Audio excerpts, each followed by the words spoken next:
So good evening, dear beloved community. I hope everybody's doing well.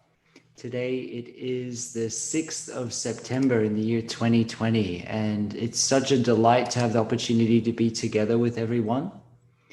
Here in Mountain Spring, we've been celebrating the rose ceremony yesterday and today. We had 2 days of rose ceremony so that our friends would be able to come up safely due to the COVID restrictions and be able to celebrate the gifts that our parents and our ancestors have offered to us and invited us to offer to the world. So it was a very beautiful coming together of practitioners of all ages, all coming to walk mindfully, to sit mindfully, and to share joyfully on this beautiful land. All around us, flowers are blooming and leaves are starting to bud. Spring is truly coming. It was such a wonderful thing to see a blossoming forth. Today, for example, we had a number of young children that were here as well. And we could hear the laughter of these young children echoing around the land here in Mountain Spring. And it brought me a lot of joy to hear that, because when the first abbot of Deer Park Monastery, where I was living for a long time, passed away, in the memorial gatha, the memorial poem that Te, our teacher, wrote for Teyak Tan, he said that you will be remembered in the laughter of children that echoes among the mountains. And so today I really felt the presence of both our teacher and elders such as Teyak Tan today, and saw clearly these young ones who are here in the monastery and really enjoying the opportunity to just be together and to play and to enjoy the peaceful energy of the monastery. And I saw the continuation so clearly. It was a very beautiful moment. So I'm, in addition to being filled with joy to have the opportunity to sit together with the Sangha this evening, I'm also filled with the joy of the manifold community that was manifesting over these past few days here. So this evening, we're going to be exploring together some aspects of the second noble truth. The third recorded teaching offered by the Buddha, which was offered a few months after his awakening experience, it's called the Fire Discourse. He offered this teaching to about 1,000 fire worshippers near Gaya. And if you'd like to read it in its entirety, you can find it in the Samyutta Nikaya 35, number 28. So the sutra, the excerpt that I'll read this evening, says, at one time the Buddha was staying near Gaya, on the Gaya head, together with 1,000 mendicants. There the Buddha addressed the mendicants. Everything is burning. And what is the everything that's burning?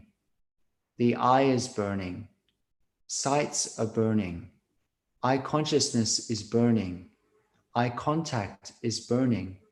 The painful, the pleasant, or neutral feeling that arises conditioned by eye contact is also burning. What is it burning with?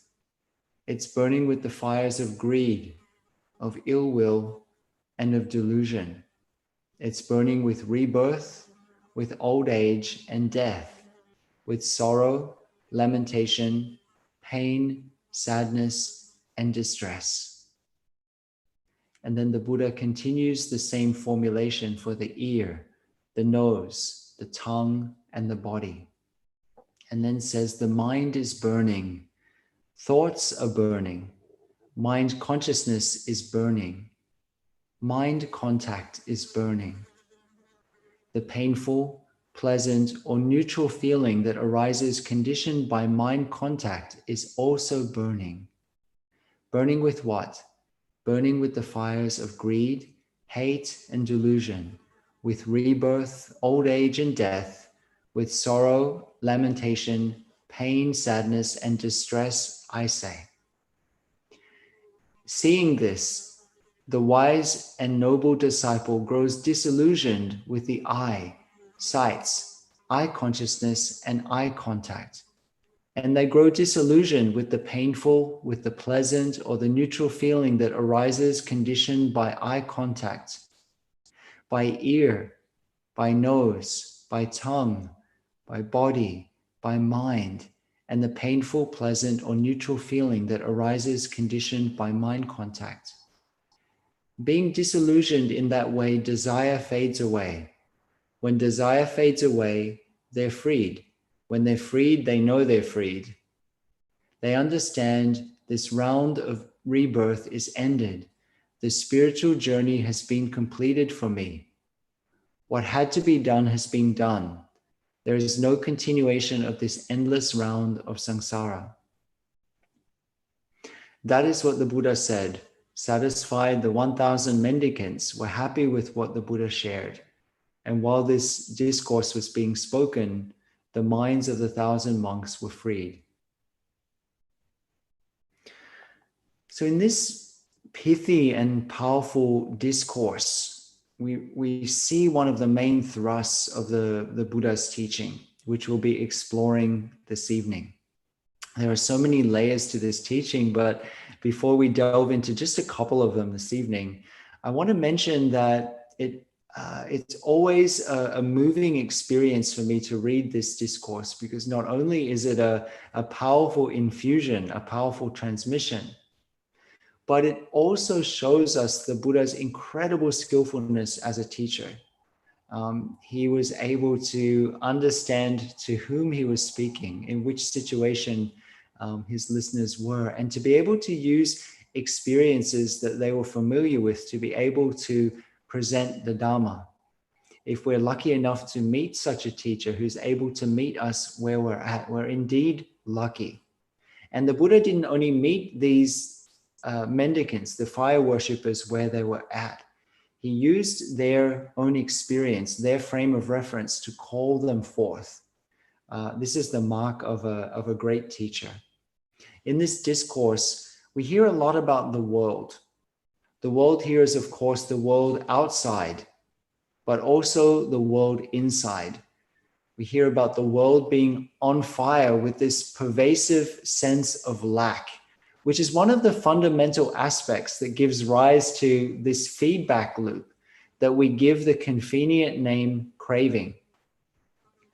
The second noble truth, which is the realization of the origin or the cause of suffering, both our individual suffering and suffering in general, is the realization on a fundamental level that every single thing has a cause. From the very smallest thing, the very smallest question, to the greatest question of all, suffering, or this round of birth and death.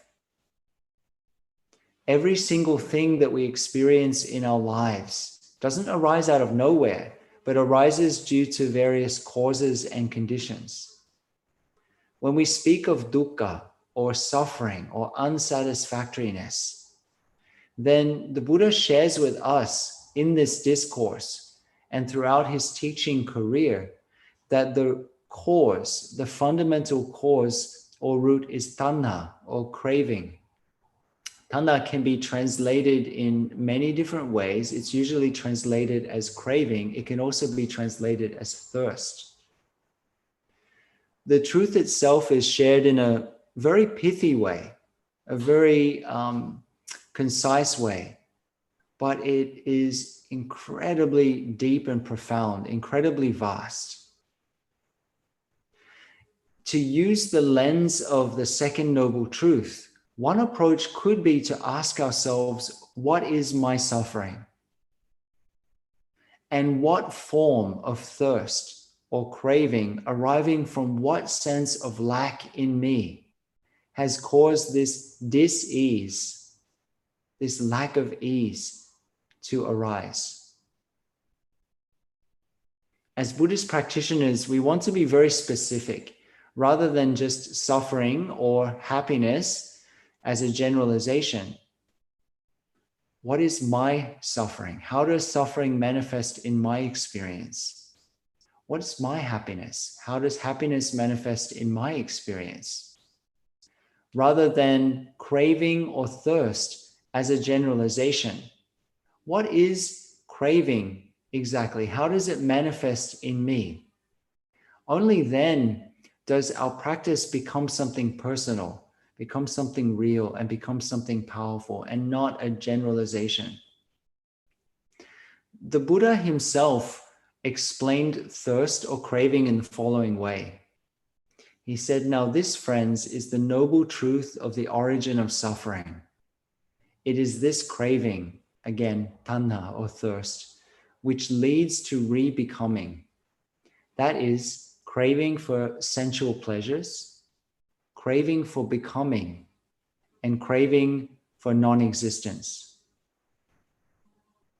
The second noble truth, which is called the truth of samudaya in Pali, it's called the Dukkha Samudaya, or the arising of dukkha, the arising of unsatisfactoriness or suffering, is the truth that dukkha, unsatisfactoriness, both arises from and continues with tanha, with craving, with thirst, which is the continual running after and clinging to things that are impermanent, things that are always changing, whether they're physical objects, whether they're people, or whether they're ideas or mind states or emotions. Things that we think will give us security, but they don't really. This comes about because on a very deep level, we have this mistaken view that we're always lacking something. There's always something more just over the horizon. This is the conditioned nature of our mind. This clinging and this craving leads to this sense of this continual cycle, this cycle of renewed becoming. And we end up getting trapped in these cycles, whether they're small cycles or large cycles of what I like to call a recycled dissatisfaction. We get what we want and what we think we need, and we're satisfied for just a moment. And then after a short time, we're right back where we started again. A number of years ago, we had the first young adult retreat in Deer Park Monastery. I was thinking about this retreat today because we had also a number of wake-up friends from ages 18 to 35 who were here at Mountain Spring. And I was thinking back to this first young adult retreat we held in Deer Park. It was a very innovative retreat, and the title of the retreat was Speed, which is kind of interesting. It's kind of ironic if you come to a Plum Village practice center, because we like to slow everything down, but it was called Speed. It was in about 2004, I think.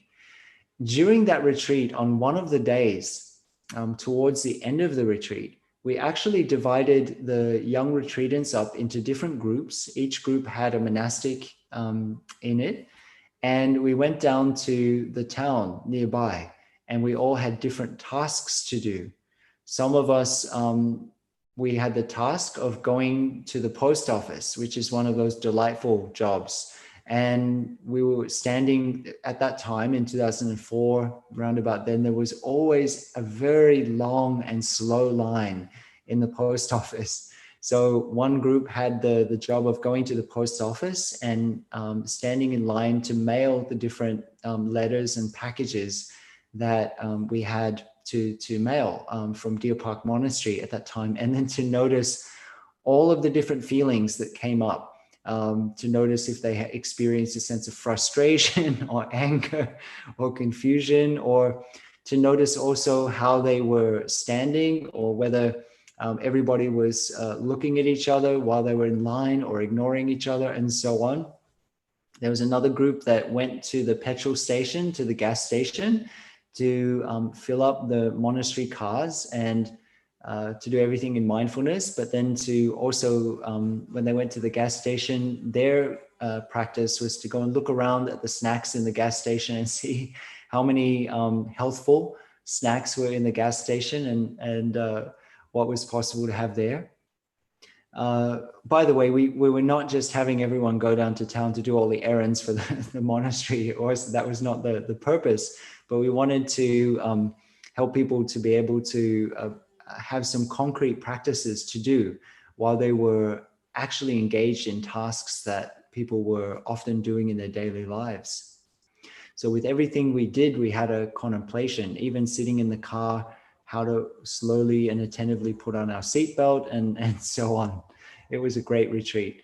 And then one other group, they were in the supermarket, and they had a number of practices to do. And one of the practices was when they saw something that they desperately wanted in the supermarket, then they were to pick it up and to walk around as if it was theirs, and to walk around and notice if they're feeling of delight, that feeling of finally it's mine or something, diminished over time. And if they noticed that it diminished as they carried it around for a while, to put it down and just leave it there.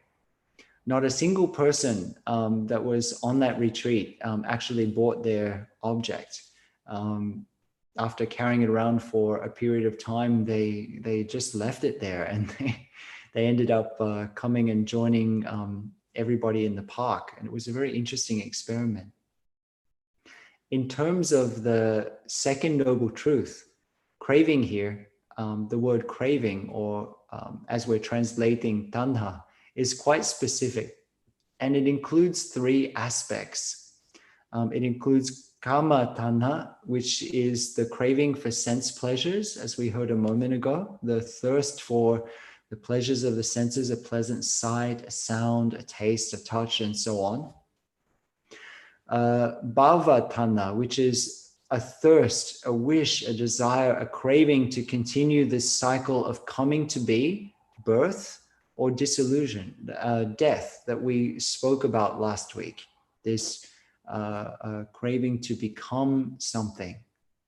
And then vibhava tanha, which is craving to not experience the world and painful feelings, or craving to get rid of something. And we'll go a little bit more deeply into that later.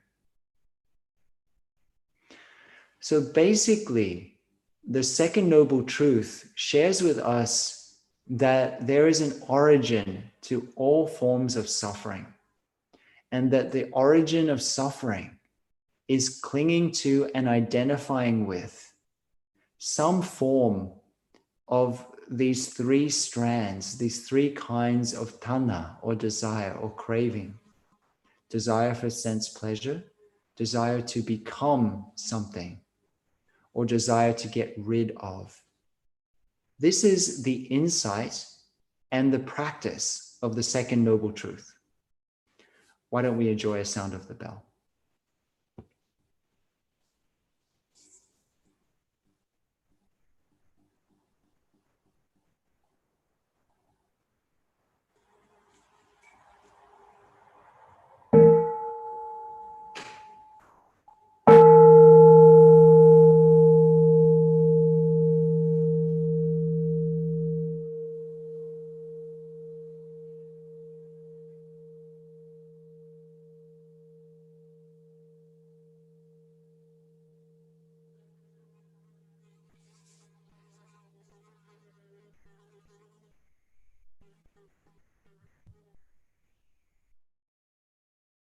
While the term we heard earlier, Dukkha Samudaya, in terms of the Four Noble Truths, is traditionally translated and explained as the arising of suffering, or sometimes the cause of suffering. The Pali word samudaya actually has a broader sense of co-arising together. Nothing can exist by itself alone. And in an almost counterintuitive way, together with dukkha, with unsatisfactoriness, comes tanha, comes thirst. It's almost as if, even though we know at some level it's ultimately unsatisfactory, we still have this thirst that goes together with it. craving or thirst comes into existence together with dukkha, with unsatisfactoriness. Actually, when you think about it, the insight here is that we're quite mad, where it's almost as if we're like a moth or a butterfly that's attracted to a candle flame, and we're about to fly through it. Not knowing that flying through that flame, which is calling out to every fiber of our being, is actually going to end our life as a moth or a butterfly. And the Buddha here is like a wise elder butterfly or a moth saying, don't do it. Don't do it. Everything that we think will give us happiness and relief, in fact, are not. And are not giving us true happiness and relief, to use the lens of the second noble truth, this deep insight, this heart teaching from the Buddha. In fact, using the lens of the second noble truth, we're constantly engaged in samudaya, creating suffering through this thirst, this craving, and our desires for things to be other than the way that they are. Sometimes these cravings or these thirsts are deep and burning, but most often they're subtle or even almost imperceptible, little wishes that we carry all day long. I wish it were warmer, or I wish it were cooler outside. Those of us in the southern hemisphere are definitely, wishing perhaps it was a little warmer. Those of us in the northern hemispheres are experiencing heat waves, especially in the United States, in California at the moment. So they're wishing that it was a bit cooler. I wish COVID was over. I wish I had more sugar in my coffee. I wish the lines weren't so long at the store. I wish Pháp would stop talking about suffering. Could be another wish.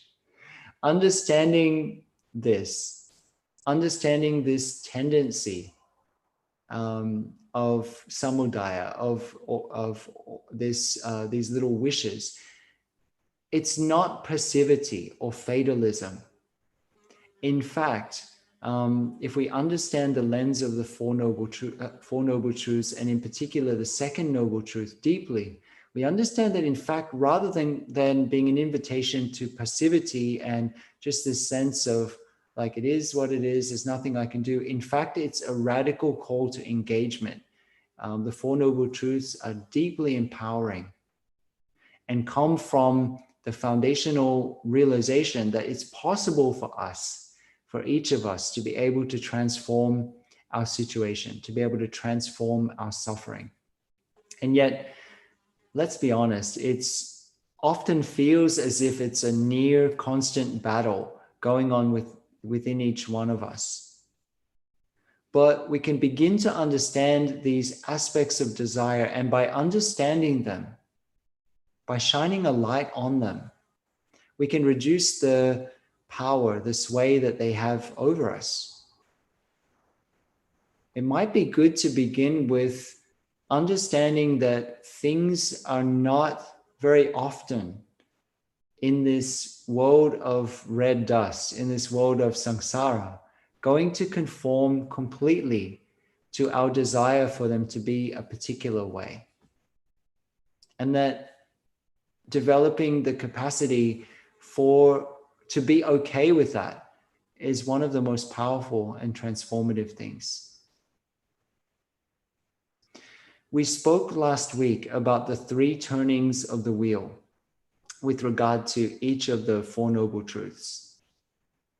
The second Noble Truth, with its 3 turnings of the wheel, are of course recognition, encouragement, and realization or accomplishment. And on the recognition level, there's the understanding that within ourselves deeply, we understand that whatever suffering we're experiencing, whether a personal suffering or suffering with a capital S, just the suffering, that deep unsatisfactoriness that we experience, that it has an origin. There has been an ignoble path that we or I or us, that we've been engaged in, which has brought about this situation individually or collectively. And it's come out of, in some way, our identification with and our attachment to a certain strand of this thirst, this desire. And the encouragement turning of the wheel is that I can and I need to understand this pattern in my life, this repeating pattern. And the realization or accomplishment turning of the wheel is that I've come to an understanding of this pattern in me, and I'm able to let go of it. I'd like to go a little more into what I shared earlier about the three kinds of desire, the three strands of craving. Because when we hear this second noble truth, often we hear that suffering has a cause, or we hear that the cause of suffering is craving. And for many of us, we stop right there. And for me, I'm hoping that these few words about the three different aspects of craving or tanha might be helpful and might help us to be able to apply the insight of the second noble truth into our daily life. Desire or tanha in Pali is an important thing to understand, and especially to understand the three forms of desire, the three forms of thirst that are listed as the root causes of dukkha or unsatisfactoriness. So the first is kama tanha, which is the thirst or the hunger for sense pleasures. And this strand, this aspect is quite easy to understand. This is the constant search for happiness or even any kind of relief through sense pleasures. And when we were going through our series on the 4 kinds of nutriments, we explored sense impressions and the food of sensory input in some detail. So basically, a pleasant sound, a pleasant sensation, a pleasant taste, a pleasant touch, and so on. So it might be a helpful reflection to consider for ourselves, what is it like when we ourselves experience this thirst for pleasure through our senses? For example, when we're eating, if we're hungry and the food tastes delicious, we can be aware of wanting to take another bite, even though we already have food in our mouth. And sometimes I do this when I'm offering a practice for eating meditation. I invite our friends to notice if they already have a mouthful of food but are preparing the next one. And then we can notice perhaps how it feels when we're already tasting something pleasant and we want more of it. We notice how that feels. That when we have something pleasant, there's a desire for more. Sometimes we can also notice something quite interesting as well. There, with edible foods, there might be a desire for this pleasant taste and to have another taste of it. But if we stay with that sensation, and more particularly with the observation of that sensation, at a certain moment, we experience this, that's enough. Maybe we're eating a piece of cake, and the first mouthful, it ignites all of these sensations. It ignites the reward centers of our brain, and we want another mouthful and another mouthful. But maybe the fourth or the fifth mouthful is not quite as pleasant as the original one. And at a certain point, for most of us, we just feel like, you know what, that's enough. And then we really don't want another mouthful of cake. So try it out, experience it, see how this thread of tanha, of thirst, of craving arises. The craving for sense pleasures is always a little bit more. It could be a pleasant sight, it could be a sound, it could be a sensation of the body or a smell. The second aspect of tanha, of craving, is bhava tanha, the thirst to become.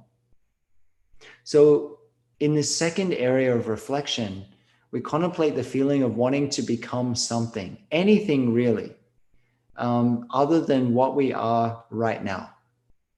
We, in this way, even on a subtle level, it could almost be analogous to being caught in a realm of ambition and attainment, the desire to become something. We can even see it in our spiritual practice. I want to practice meditation so that I can become free from pain. Or I want to become enlightened. Or I want to become a monk and nun. If only I could become a monk or a nun, then I would be completely happy. I want to have a partner or a children or a profession. And so on and so on. There's an and an and. So looking at this strand of desire, this wanting to become something, I'd like to ask you to contemplate something that we've discussed about before when we looked and we explored right intentionality. And also when we looked at volition in the 4 kinds of nutriments.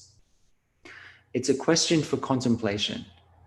I'd like to ask you to consider for yourself, what's the difference between bhavatana, this thirst to become something, and aspiration or intentionality? On the other extreme from the thirst to become something, there's also a third strand of craving or thirst or tanha, that is the desire to get rid of things, to get rid of something. This is called vibhavatana.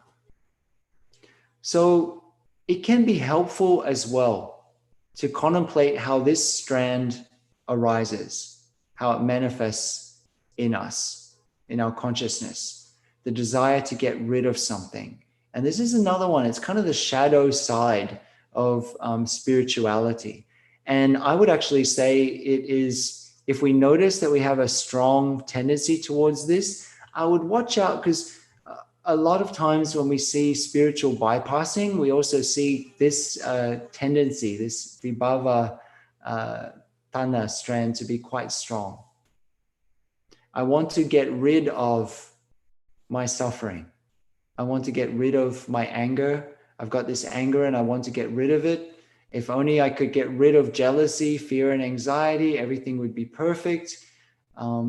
If only I could get rid of that annoying person, or that annoying group of people, or that difficult situation in the Sangha, whatever, then everything would be perfect.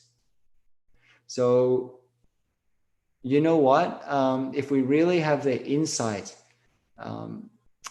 into the nature of our world, the nature of samsara, the insight of the first noble truth, the insight that we discussed and we looked into last week, we'll know that, you know what, it's probably not going to be so perfect. I should probably say this right now. Please don't be tempted to make the mistake at this point of trying to get rid of vibhavatana. We don't want to create another war, another struggle inside against this tendency, but we also don't want to feed it. We don't want to buy into it too much. Instead, by identifying this strand of craving, of thirst, the reflection that we hold is more an awareness of, you know, when I notice that I want to get rid of something, whatever it might be, whether it's a painful feeling, whether it's a difficult emotion, or whether it's a difficult person, group of people, or situation, then this is what it feels like. You might notice, or you might have picked up that, in fact, the strand of craving or thirst in the form of becoming something, and craving in the form of getting rid of, are very much connected. They're very much interrelated. So please bear in mind that these 3 categories of craving, craving for sense pleasures, craving to become, and craving to get rid of something are just convenient ways of contemplating this thirst that we have, this basic craving, this desire that we have. They're actually conventional designations, really. They're not totally separate forms of desire, but they're different aspects of it. Recognizing the different ways that desire manifests in us is the first turning of the wheel with regard to the second noble truth. Let's have a sound of the bell.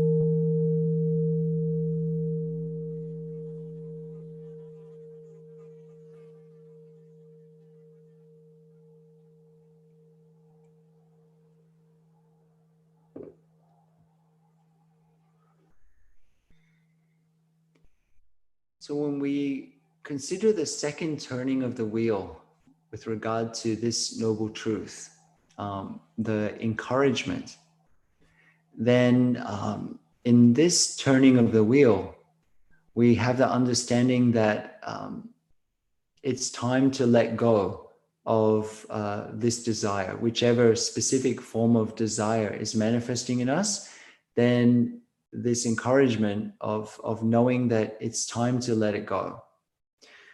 This is how the practice of letting go manifests in our practice. At some point, we have an insight that a pattern of desire, of being pulled this way and that way, is no longer serving, and that it's time to let go of it.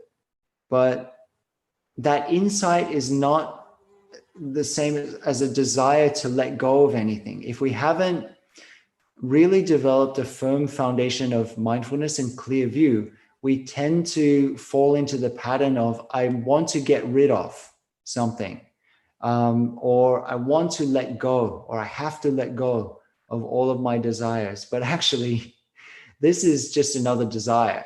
By recognizing and understanding these three kinds of desire, it becomes much easier to let them go in a real way. The second noble truth is not about developing the habit of over-identifying with desires.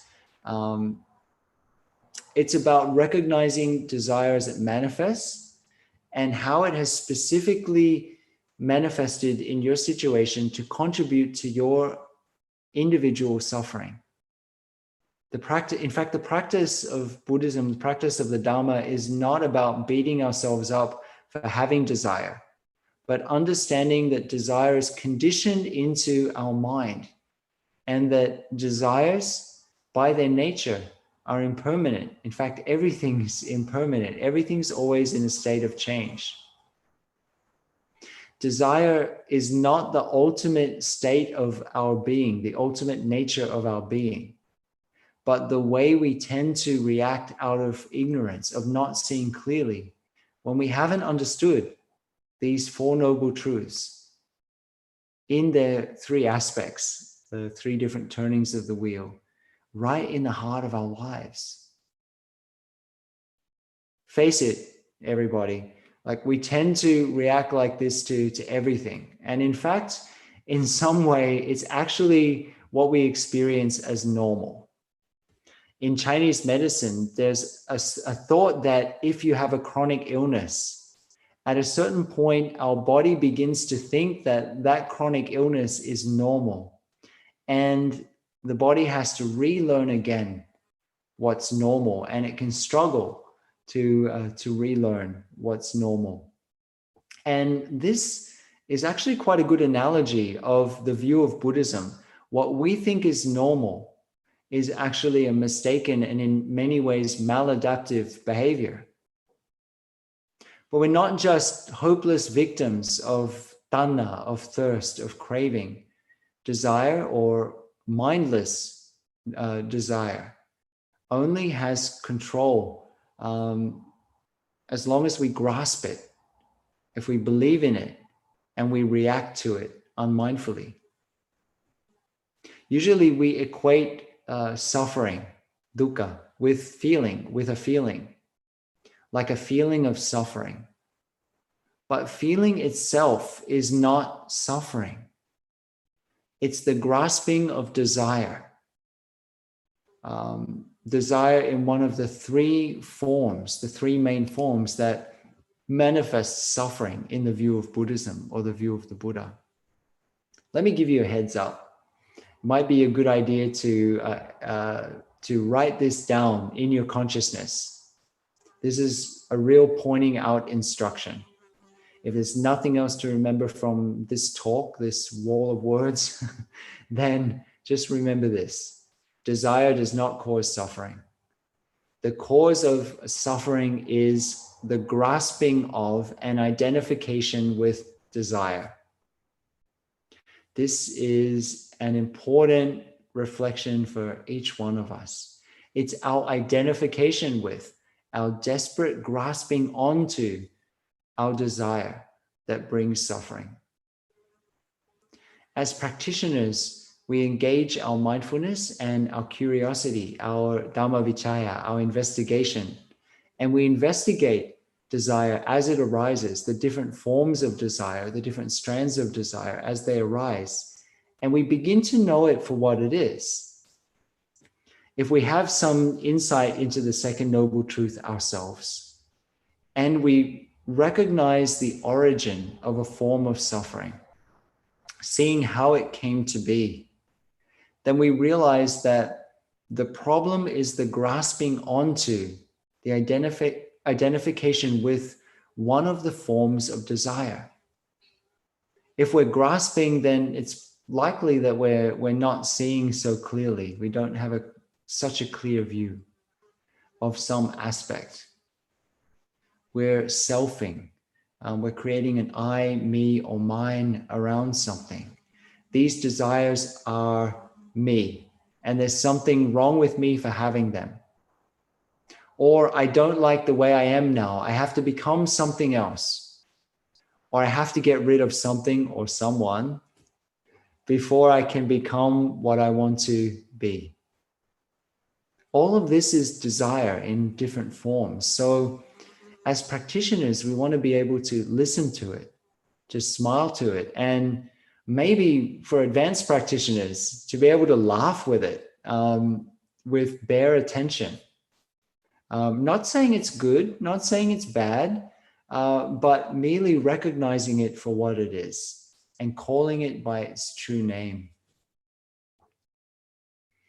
Reflecting on desires as they arise, contemplating desire as it arises in its different forms, and listening to the different desires is quite different from attaching to them. We're just allowing them to be the way that they are. We're not struggling. We're not trying to throw away. We're just allowing them to be how they are, smiling to them, waving hello, and moving on. We see clearly through the insight of the second noble truth, we see clearly that we've been down this road many, many times. We've walked this particular track in the carpet many, many times. And that there's no reason to think that this time is going to be any different than the times before. That there will be a different outcome or something by following the same pathway again. So as an intelligent person, we have a realization that there's a different choice that's possible. There's a different response that's possible. On the flip side, a young novice once told me, you know, Thay, I've been having a difficulty lately and I was feeling quite discouraged about it. But then I was reflecting on it and I realized that up to now, I've had about 100% success rate in overcoming all serious difficulties. I mean, I'm here. So there's no reason to think that this time will be any different. So on a deep level, we can have an aha moment when we come to the realization that the origin of suffering, desire, or the three forms of desire, can be laid aside and let go of. I think we use the term letting go a little too much in Buddhism without reflecting on what it means and how to actually do it. So how to practice letting go? It doesn't mean to just destroy things or to throw them away or to get rid of them. That's really not what we're talking about here. In fact, letting go as a spiritual practice means to leave things as they are. It's more like being able to put something down and let it be there. One of our deep-seated tendencies is to think that getting rid of something is a way of getting rid of attachment, of identification. The object of desire here is not the actual problem. That would be too easy. The problem is grasping and identifying with the object. So what do? We let it go. We lay it aside. We put it down gently without holding on to a sense of ill will or aversion, a sense of like it's not okay. Just putting it down gently and lovingly and moving on. We can apply this insight into letting go, into the awareness of each of the moments of our daily life. Sense pleasures, becoming, getting rid of something. Recognizing these tendencies when they arise is already a moment of waking up. So I would say give it a go. We say all the time, this shouldn't be like this. I shouldn't be this way, and you shouldn't be like this, and you shouldn't do that, and so on. In fact, I'm sure I could tell you what you should be, and I'm pretty certain that you could tell me what I should be. We're quite expert in that. That's something that we all have a doctorate in. Our suffering often comes from the attachment that we have to ideas and to the complexes we create about the way things are. The more that we contemplate and investigate this grasping in our life, the more an insight arises. It's almost like, well, Pháp, this was a waste of time. This desire should be understood and let go of.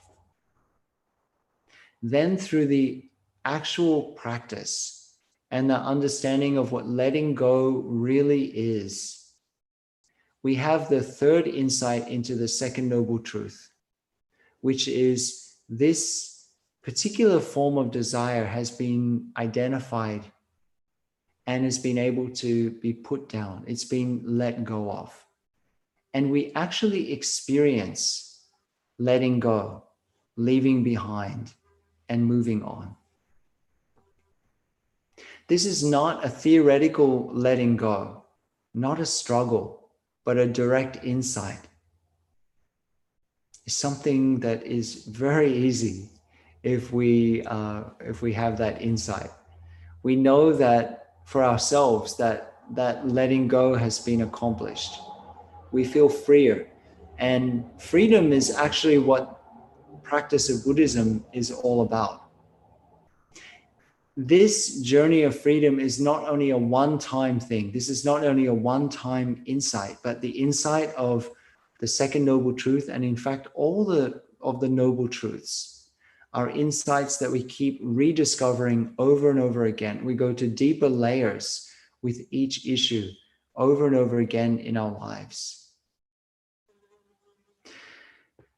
This week, dear friends, dear community, I'd like to invite everybody to, as we go through this week, to see if you can notice one of those three forms of desire when it arises. The desire when we get pulled into sense pleasures and how that feels, how that manifests. When we notice a desire a thirst to become something other than what we are right now, and how that manifests, how we interact with that, and under what circumstances does it arise. And then the desire to get rid of something. How and in which situations does that manifest? And then also, since last week, we were practicing to identify a situation of suffering, of dis-ease, of ill-being in our lives. So we can bring that situation to mind and then use the lens of the second noble truth to know that that situation has an origin, and to explore using this lens of the three strands of desire, of craving, and see if any of them resonate and see what discoveries that we have. I wish everyone a wonderful week.